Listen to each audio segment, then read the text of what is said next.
자, 우리의 구원이 처음 믿을 때보다 가까웠다. 예수님의 재림이 가까웠다라고 말씀을 하시는데, 이러한 시대에 우리에게 정말로 필요한 것이 무엇이겠습니까? 자다가 깰 때가 벌써 됐다라고 말씀하시는 이때에 우리에게 정말로 필요한 것이 무엇일까? 그건 예수님에게 초점 맞추는 삶입니다. 그죠? Focus on Jesus. 예수를 깊이 생각하라. 내 삶의 중심이 예수님이셔야 되고, 내 삶의 기반이 예수님이어야 되고, 내 삶의 모든 판단의 기준이 예수님이어야 되고, 초점이 예수님이셔야 되고. 그죠? 그래서 그러한 모습으로 우리가 주님을 기다리는데, 사실 기다림이라는 것 자체가 결코 쉽지가 않습니다. 그죠? 기다려 본 사람만이 기다림이 얼마큼 쉽지가 않은 줄 알아요.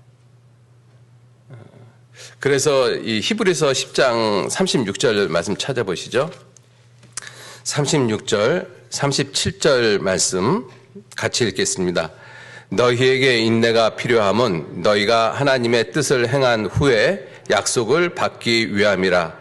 잠시 잠깐 후면 오실 이가 오시리니 지체하지 아니하시리라. 너희에게 인내가 필요함은, 기다림에는 반드시 인내가 필요하죠. 근데 그 인내가 필요한 이유가 무엇이냐? 약속을 받기 위함이다. 약속. 하나님이 우리에게 주시는 약속이 분명히 있어요.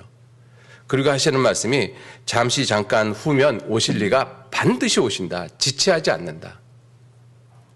근데 우리들의 입장에서는 꽤 지체하고 계시는 것처럼 느껴지잖아요. 그래서 때로는 기다리다가 기다림에 지쳐 있고 포기하는 그러한 모습들도 우리들의 삶 가운데 종종 보여집니다. 자, 이 기다리다가 기다리지 못한 사람들의 모습, 성경에 보면 여러 사람들의 모습이 나오는데요. 세 사람 모습만 좀 살펴보면서 그 사람들이 왜 기다림에 실패했는지 이거를 우리가 좀 교훈을 받아왔으면 좋겠어요. 첫 번째는 사울 왕입니다. 사울 왕. 사무엘상 13장 보시죠.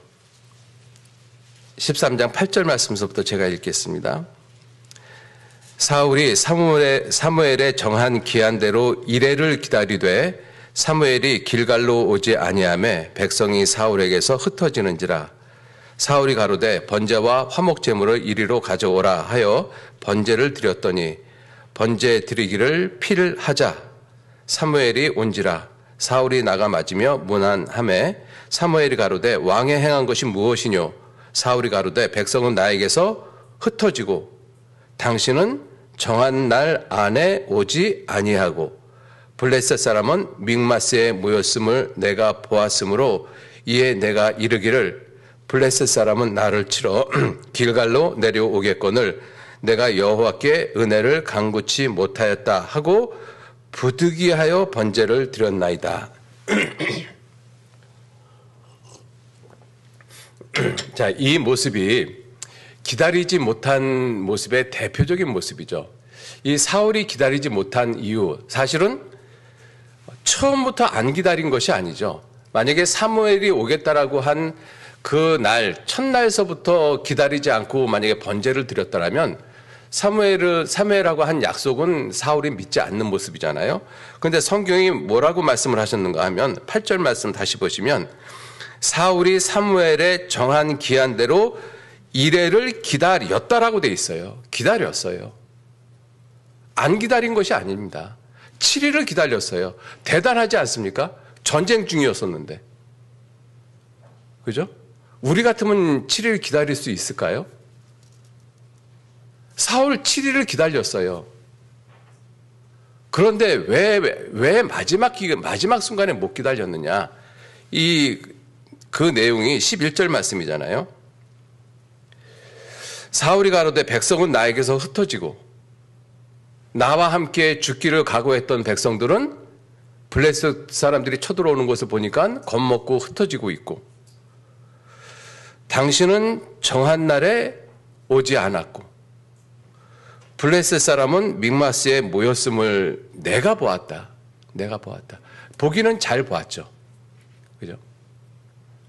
자, 그런데 이 사울이 하나 잘못 안 것이 무엇이냐면 사무엘의 정한 기한대로 이레를 기다렸다라고 했는데 마지막 7일째, 마지막 7일이 끝나는 마지막 순간까지는 못 기다린 거예요. 그러니까 10절 말씀에 번제 드리기를 필하자. 마지막 7일이 완전히 지나가지는 아직 않았어요. 그러니까 결국은 이 사울이 기다리지 못한 그 모습은 마지막 순간, 그 몇 분, 몇 시간, 몇 초, 그 시간을 못 참았던 것입니다. 그게 기다리지 못한 거예요. 7일을 기다렸는데 거의 7일을 기다렸잖아요. 그죠? 시간상으로 계산해 보면 만 6일 23시간을 기다렸을 수도 있어요. 만 6일 23시간 30분을 기다렸을 수도 있고 엄청난 시간을 기다렸습니다. 그런데 마지막 30분, 1시간, 2시간 그 마지막 그 순간을 못 기다렸던 거잖아요. 그 마지막 순간을 기다리지 못했던 이유가 뭐냐? 환경을 바라봤습니다. 주님을 바라보고 주님에게 초점을 맞췄다라면 얼마든지 기다렸죠. 그런데 환경을 바라본 거예요.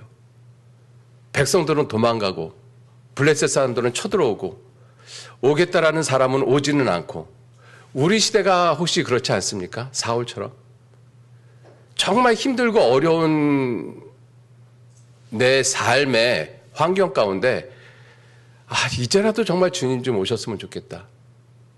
환경을 보면 너무나 힘들고 지치는 거예요. 그리고 나를 위로해 줄 수 있는 사람들, 가족들, 남편들, 자식들 오히려 나를 조롱하고 비웃고 나를 힘들게 할 때도 있을 거고. 그런데 주님 오시겠다라고 이야기를 하는데 올 것 같은데 우리 시대에 내가 정말 이런 모습으로 살고 있을 때 진짜 오실까? 그럴 것 같지는 않다라는 생각도 들고. 딱 사울의 마음 아니겠습니까? 결국은 주님 바라보지 못하고 주님에게 초점 맞추지 못하면 환경을 바라볼 수밖에 없어요. 그러면 마지막 순간은 못 기다립니다. 마지막 순간을. 두 번째, 유다죠. 유다. 마태복음 27장 한번 보시죠. 마태복음 27장 3절. 때에 예수를 판 유다가 그의 정죄됨을 보고 스스로 뉘우쳐 그 은 30을 대제사장들과 장로들에게 도로 갖다 주며 가로되 내가 무죄한 피를 팔고 죄를 범하였도다 하니 저희가 가로되 그것이 우리에게 무슨 상관이 있느냐 네가 당하라 하거늘 유다가 은을 성소에 던져 놓고 물러가서 스스로 목매어 죽은지라. 유다가 예수님을 팔았잖아요. 베드로는 예수님을 3번 부인했습니다. 그런데 베드로는 예수님에 의해서 모든 것이 회복되어지고 결국은 예수님을 영광스럽게 하는 삶을 살다가 죽었어요.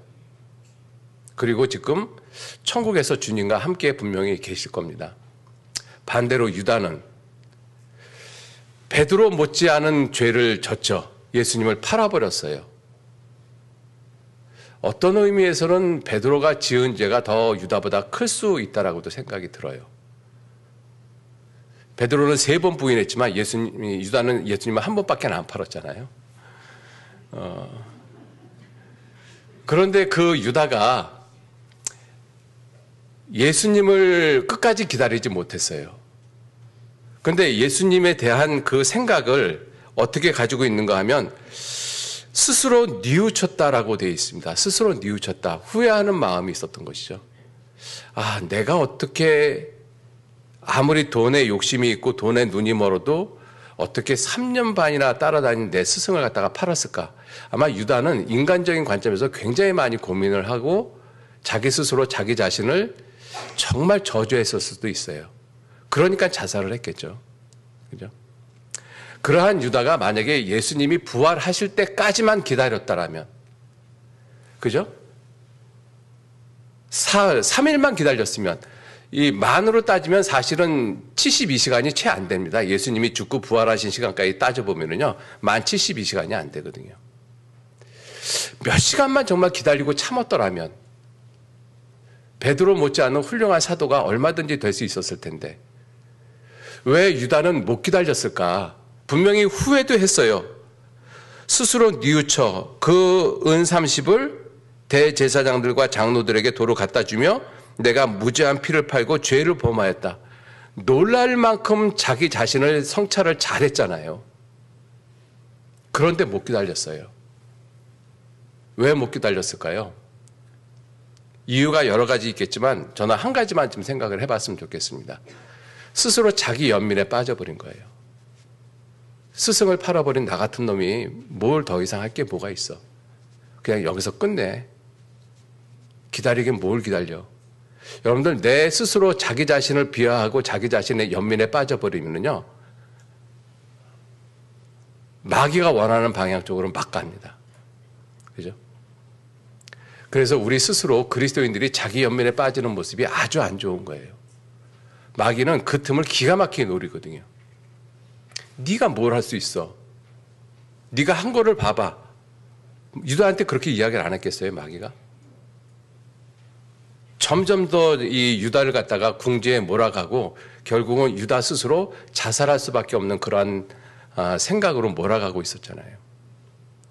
자기 연민에 빠지는 모습이 결국은 기다리지 못한다는 것입니다. 우리 시대가 그래요. 우리 시대가 내 스스로 내 신앙적인 모습을 바라보든 아니면 내 육신의 환경적인 모습을 바라보든 경제적인 모습을 바라보든 합당치 못한 모습이 있는 것을 내 자신이 알거든요. 그것만 바라보고 있으면 마귀는 우리한테 유다한테 했던 똑같은 모습으로 내 스스로 연민에 빠져버리게끔 만들어요. 너 그러한 신앙 가지고 그러한 상태에서 그러한 경제적인 상황에서 무엇을 한다고 뭘 기다리긴 그러한 마음을 마귀가 안 줄 것 같습니까? 얼마든지 주죠. 결국은 기다리지 못하고 자기 손으로 자기 생명을 끊어버렸어요. 세 번째, 사무엘하 17장 보시죠. 사무엘하 17장. 다윗이 이 압살롬에 의해서 쫓겨갔을 때 압살롬 편에서 이 지략가가 누구냐면 아히도벨입니다. 그리고 다윗 편에서 지략가는 후세고. 그런데 이 아히도벨의 그 모략이 후세의 지혜보다 훨씬 뛰어났다라고 성경은 말씀을 하고 계셔요. 하나님께서 받은 것이라고 말씀을 하고 있습니다. 16장 23절 말씀서부터 보시면 아히도벨이 압살롬에게 그 후궁들하고 이렇게 동침을 하라고 이렇게 이 지략을 세워주잖아요. 그리고 16장 23절에 그때 아히도벨의 베푸는 모략은 하나님께 물어받은 말씀과 일반이라 저의 모든 모략은 다윗에게나 압살롬에게나 이와 같더라. 이 아히도벨의 모략이 정말 뛰어났거든요. 그래서 그 아히도벨이 압살롬에게 지금이라도 군대를 이끌고 가서 다윗을 갖다 죽이십시오. 얼마든지 그거 가능합니다. 만약에 아히도벨의 말대로 했었으면 다윗 그날 죽었어요. 근데 하나님이 막아주셨거든요. 그래서 하나님이 후세의 말을 들어보도록 압살롬과 그 대신들의 마음을 움직였던 것이죠.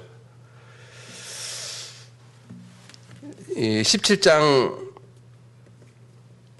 3절 4절 말씀 제가 읽겠습니다.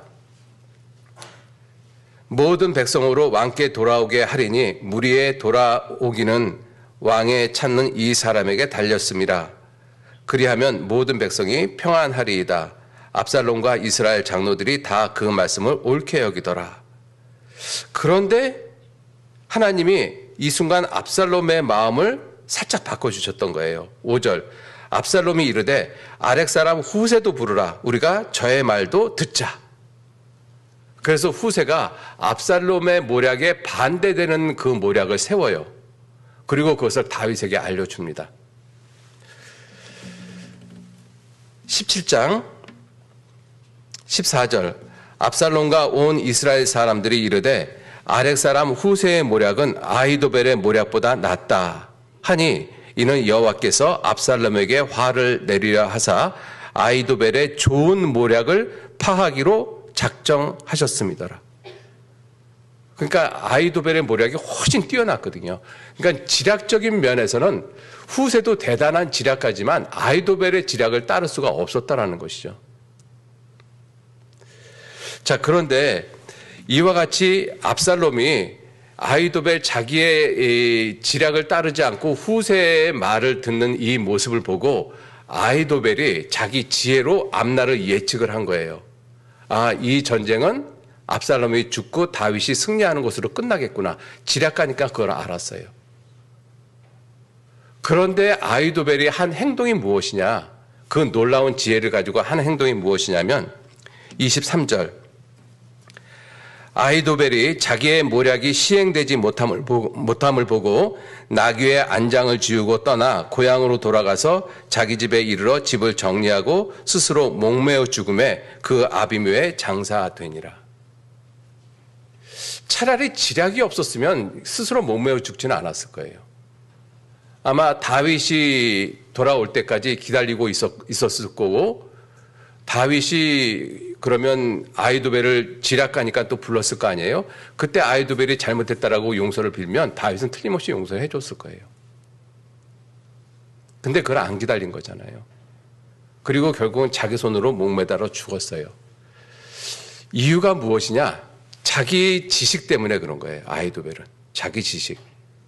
내가 생각할 때는 더 이상 기다릴 필요가 없어. 이것으로 모든 것이 끝이야. 그죠? 자, 이 세 사람의 모습을 보면서 결국은 이 세 사람의 공통점이 기다리지 못한 것이잖아요. 예수님에게, 하나님에게 초점 맞추지 못한 삶이잖아요. 그 초점 맞추지 못한 그 모습이 사무엘은 환경을 봤던 것이고, 그죠? 또 유다는 자기 연민에 빠졌던 것이고, 그 다음에 아히도벨은 자기 지식에 빠져버린 것이고. 그러니까 이 세 가지의 모습이 하나님께 초점을 맞추지 못하도록, 예수님에게 초점을 맞추지 못하도록, 기다리지 못하도록 만드는 모습이라고 볼 수가 있어요. 이게 우리 시대에 우리의 모습도 똑같을 수 있습니다. 내 생각에는 오신다라고 몇 년 전서부터 얘기를 했지. 벌써 오신다라고 얘기한 지가 벌써 10년, 20년, 30년, 40년이 돼가는데. 지식이 있죠, 우리가. 성경에 대한 지식. 얼마나 많이 알아요. 그죠? 그런데 그 지식으로, 오긴 오겠지. 뭐, 내가 죽으면 오려나? 얼마든지 우리 그렇게 생각할 수 있습니다. 또 스스로 내 연민에 빠져서 뭐 이런 상태에서 기다리면 뭐해? 그냥 대충 살다가 가면 되지. 내 환경이 지금 이런데. 자, 이러한 모습이 주님을 바라보지 못하도록 또 기다리지 못하도록 만드는 그러한 요인들이라는 것입니다. 마귀는 이와 같은 틈을 절대로 놓치지 않죠. 마귀는 틈을 타고 다니는 모습이지 않습니까? 내 안에서 틈을 갖다가 항상 찾고 있는 것이 마귀의 모습인 거예요. 그래서 마귀로 틈타지 못하도록 말씀을 하고 계셨고. 자, 그래서 예수님이 오신다라고 말씀하시는 시대, 우리가 살고 있는 이 시대가 분명한데 예수님이 오시는 것을 우리가 볼 수가 없잖아요. 그죠? 예수님이 오셔야만 보는 거잖아요. 예수님을 우리가 보지도 못했고 하나님을 보지도 못했고 그 예수님, 내가 보지도 못한 그 예수님이 하신 그 약속을 내가 받기 위해서는 어떻게 해야 되느냐? 참음으로 기다리라고 성경은 계속 거듭 말씀하고 계십니다. 로마서 8장 보시죠. 24절, 23절 말씀서부터 제가 읽겠습니다. 로마서 8장 23절. 이뿐 아니라 또한 우리 곧 성령의 처음 익은 열매를 받은 우리까지도 속으로 탄식하여 양자 될 것 곧 우리 몸의 구속을 기다리느니라. 우리가 소망으로 구원을 얻었음에 보이는 소망이 소망이 아니니 보는 것을 누가 바라리요. 25절 같이 읽겠습니다. 만일 우리가 보지 못하는 것을 바라면 참음으로 기다릴지니라. 우리가 보지 못하는 것을 바라면 예수님 오시는 거 보지 못하는 거잖아요. 그죠? 그거를 우리가 기다린다라면 어떻게 기다리라고요? 참음으로 기다리라. 참음으로. 너희에게 인내가 필요함은 하나님의 뜻을 행한 후에 약속을 받기 위함이다 라고 성경은 분명히 말씀을 하고 계셔요. 약속을 받아야 되잖아요. 그죠? 자, 그래서 어떠한 사람들이 참는가? 우리가 세상에서도 그런 말이 있잖아요. 강한 자가 살아남는 것이 아니라 살아남은 자가 강하다. 그죠? 그 말이 얼핏 보면 그 말이 그 말 같잖아요. 그런데 전혀 의미가 다릅니다. 그죠? 살아남는 자가 강한 거예요. 그럼 정말 강한 자가 누구냐? 우리 시대에 끝까지 기다리는 자가 강한 자예요. 시편 27편 한번 보시죠. 시편 27편 13절 14절 말씀 같이 읽겠습니다. 내가 산자의 땅에 있으며 여호와의 은혜 볼 것을 믿었도다. 너는 여호와를 바랄지어다. 강하고 담대하여 여호와를 바랄지어다. 강하고 담대하여 여호와를 바랄지어다. 여호와를 기다릴지어다. 담대하고 강하여. 그죠? 누가 정말 담대하고 강한 사람인가 하면 끝까지 기다리는 사람이에요. 우리 시대에는. 끝까지 기다리는 사람. 강한 사람이 끝까지 기다리는 것이 아닙니다. 강한 사람도 용사도 넘어질 수 있어요. 그런데 내가 강하지 못하다 할지라도 내가 끝까지 기다리면 나는 강하고 담대한 자가 되는 것이죠.